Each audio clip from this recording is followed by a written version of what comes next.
My name is Miranda Taylor, and today we're going to focus on the basics of supply and demand in economics and how equilibrium is a big part of both of those. Supply and demand is probably one of the most fundamental concepts of all economics.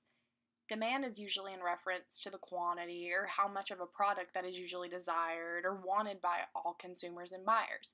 Supply, on the other hand, is the amount or how much of that product that the market can offer to these buyers. When you get further into the terminology that's associated with supply and demand, you hear terms like quantity supplied or quantity demanded. These two mainly focus on the amounts which people are willing to buy a certain product or producers are willing to produce the certain product.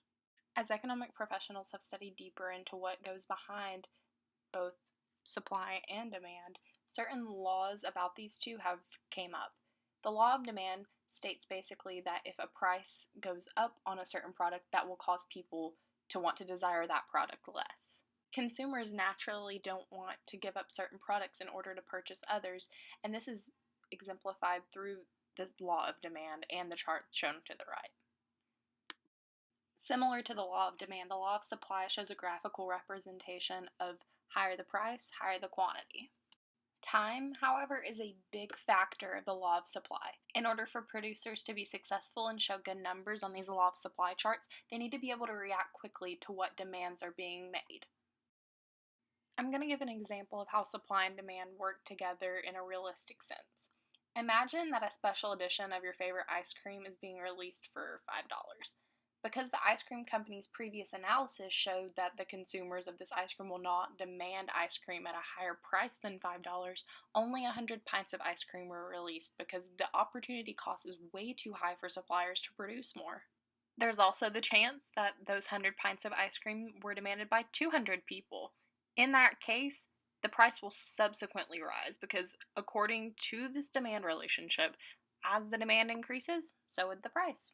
You might be asking yourself if supply and demand ever reach a point where what is being supplied by producers matches what is being demanded by consumers. This point is called equilibrium, and equilibrium is the point which all economies want to reach.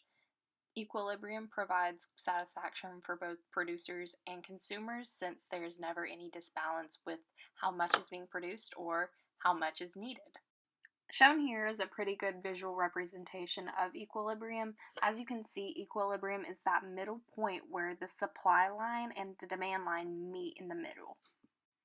Disequilibrium, however, is whenever the price or the quantity does not meet that P or Q mark. This chart shows what happens when there is an excess in supply, while this chart shows what happens when there is an excess in demand.